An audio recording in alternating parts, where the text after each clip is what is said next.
Hi, I'm Kenny Anderson, Director of Multicultural Affairs for the City of Huntsville, and welcome to Impact. Each week we bring you exciting information about things that are going on in your community, and today will be no different. You know, the benefits of mentoring is one of the things that people talk about most in our society today, especially as it relates to young people and their future. And of course, when we think about the benefits of mentoring, there's a very long list of possible things that take place.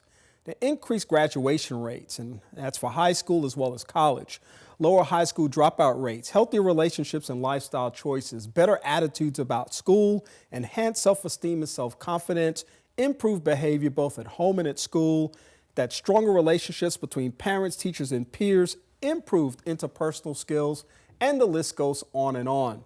I get excited about this particular topic because there are lots of people right here in our community who are making such a difference through mentoring in our community. One of those people is Reggie Hill, my guest today. How are you doing, Reggie? I'm doing well. How are you, Kenny? I'm doing just fine. Now, you're the founder of Students for, or Success for the Future. Success for the Future. And that, of course, is an initiative that you started.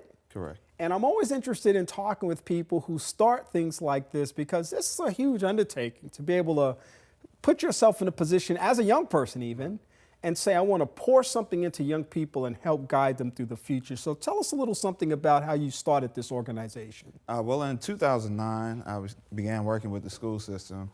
And in that experience, I learned that children of today have a lifestyle that is much different from when yourself was growing up and myself as well. And I wanted to implement the proper initiatives that could give them the opportunities to be exposed to the things that will create a positive trajectory in their life to prevent them from being around the negative hostilities that may lead to incarceration or, as you mentioned before, dropping out of school or not doing things that will bring them success. So in the midst of subbing, it came in 2012. I said, well, we need to start something that can actually impact the community. So myself and a couple of my friends who had the same desires to help young people, we put together Success for the Future. And we wanted to give children opportunity to develop good character, as well as learn a value for life, understand respect for other individuals, and to have an awareness for community initiatives, things that are going on in not only their neighborhoods, but the state, the nation, and internationally. And so we started that program with hopes of increasing faith, a value for education, peace, and saying no to violence, and just finding that which you were put here to do. We feel that the world itself is a large puzzle, but each of us are small pieces. If we can figure out what that small piece is, we can make a worthwhile contribution. You know, you were in the actual environment in which I think is one of the best places to assess where students are, and that's in a school setting. Correct. Where students are challenged to learn, get along with their peers, right. Begin mapping a roadmap for their future. And what are you seeing with young people today? And was it that much different just a few years ago? Yes. Well, we have to look at how many distractions young people have now. When I was in school, and that's not that long ago, we didn't have access to YouTube or excessive sites on the internet, Facebook, any of those things. So all that technology that's out there. It's so much now that is on the table alongside education. When I was in school, education was the pinnacle. It was the top tier. It was, you had no choice. This is what you had to do. But now young people are involved and shown so many different things that we have to find a way to balance those acts. If we can't find a way to make education just as appealing as social media or the things they hear in music or the things that they watch on TV, then we can't expect them to have that same desire to even be successful or go forth and find a career that's going to be beneficial to more than just themselves. And nor will they have an initiative to want to be family oriented. We see a lot of the stuff that is influenced through the TV and media. It's not an emphasis on strong family households. And so while we observe those things, we said, how can we make education fun? How can we make this something that is going to draw them in and make them see a value for learning? And that was our emphasis. That's where our foundation has been. And any program that we have established has been based on that same concept. And you were a 501c3. Yes, sir. And it was important for you, I imagine, to establish yourself as such. Why? Well, the climate of society, the economy is not always best, you know, and any business, whether it's for a nonprofit sector or commercial sector, you need resources to operate. And for us to have a massive effect in the manner that we feel is needed in our communities, we need those resources. So by obtaining the 501c3 status, you're eligible for various grants, whether that's on a local, state, or federal level. As well, any in-kind service or donations can be implemented, and those are all tax refundable. So this is a benefit for not only those individuals that are participating in the programs, but as well those who find the urge and the desire to donate. Yeah. So people now have this opportunity to see you working in the community with young people, trying to help them develop a sense of direction for their lives, trying to help them overcome some of the obstacles that they face. I know that one of the biggest challenges in life today for a lot of young people is just literacy, reading. And I know that there is, at least I place a high premium on that as a skill set that people really need to have and understand and appreciate. Correct. How do you approach that challenge with young people today? Well, as we mentioned before with some of those distractions, we try and utilize those same things. We don't see too many people read the papers anymore. We don't see too many people dive into educational magazines anymore, but still all of those resources are available online. So we try and utilize the mediums that they're attracted to and emphasize that you can still utilize these same resources to get where you need to be and as well be compatible and comparable to other entities. And so I think that by utilizing things such as AL.com even, if we go and we try and give them an assignment to research an article that is best fitting for a career choice that you may have or that lines into an issue that you have concern for, then not only does it make them go and research through the different articles, they may browse by something else that sparks their interest, but it makes them to sit there and read that. And I think that inspires them to want to read more. So I myself take a deep passion for literacy as well. So we have, in each of our programs, the kids have to keep journals, and they document the experiences that they've had, what they're going through on a daily basis, how we learn from today, and how we can impact tomorrow. So we have a heavy emphasis on that as well, and I feel it's very important. Yeah. I'm a strong proponent of community service and the idea that if I live in a community, I should be engaged in that community in some way that's actually making that community a better place to live. And I think that's so important for our young people to be exposed to that level of responsibility and accountability for their lives as well as the lives of other people. Correct. Do you have that kind of a component built into this program? Correct. Every individual that participates with our program already has a deep investment in this city, regardless if that's because they went to school here or they grew up here or they moved here and fell in love. Like myself, I came in 2005 to attend Alabama A&M, and I have not left yet. I'll have 10 years this August. I actually love the city myself. But in that realm, we find that it's very important, if we really want to have an impact, that they have to see our faces. You know, they have to see that we're involved, and it's not just us talking about the things that we want to do or making a fancy website or anything of that nature. It's about, are we being hands-on? Are we being involved? Are we being engaged? I've had the privilege of serving on the PTSA and different schools in the Northside community, as well as the Band Boosters Association, Basketball Boosters Association. I've ran for various elected offices. So I think that that impact has inspired other young people to do the same, and those people want to work with the group. So I think in the midst of all of that, if we have direct contact and communication with the people we're trying to assist, that's where we can be most effective. Yeah. So how do you recruit people for the program? How do they find out who you are, where you are, and what you do?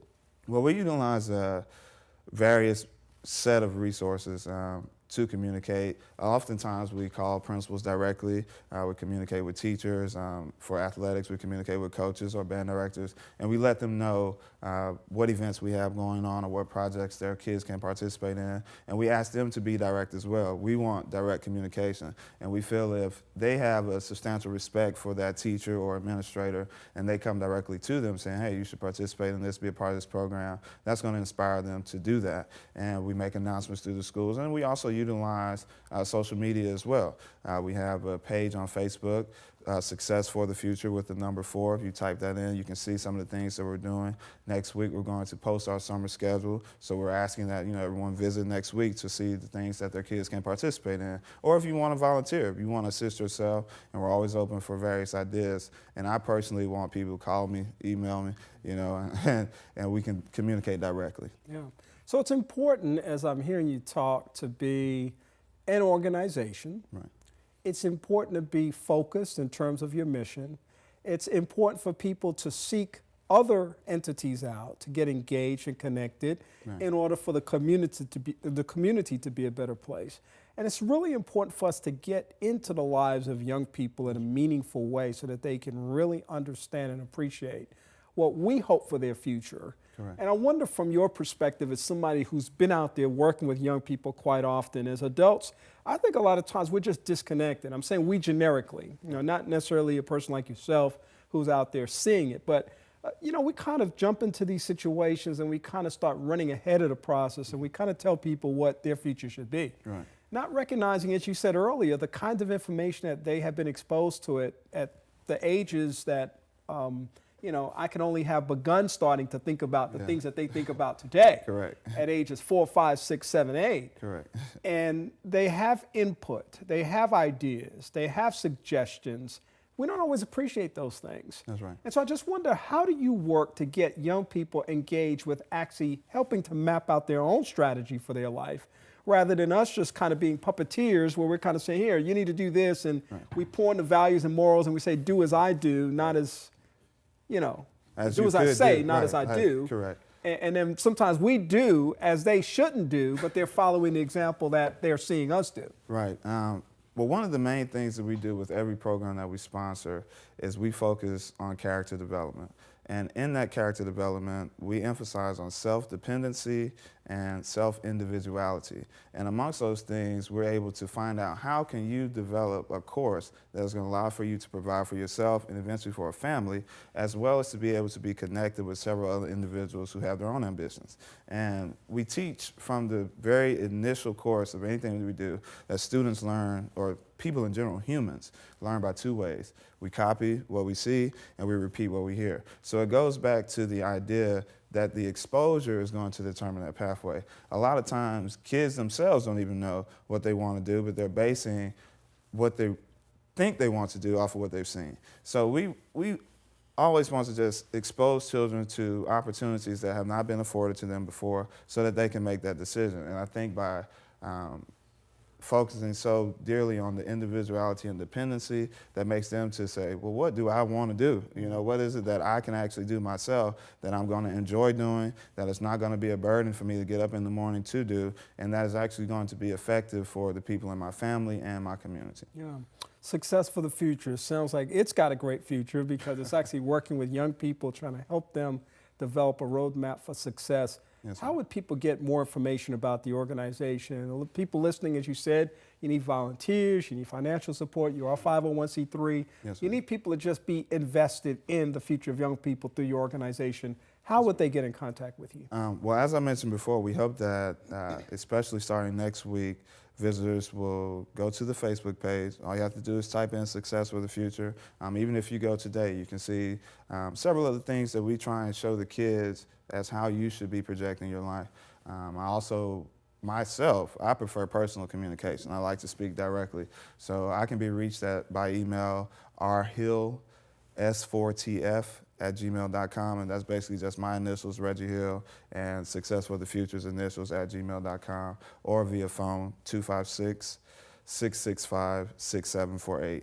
And like I said, I love direct communication, so please communicate with me directly so we can see which best way we can assist the children. I know you're a hands-on person. I know you would really appreciate that. So yes, sir. Thanks for coming on and sharing this great vision that you had and that you acted on, which, many people get the vision and don't act on it, but you acted on it, you've planted the seed now, and you're simply watering the ground now and hoping for the harvest. Correct. At some point. So we appreciate you. We thank you.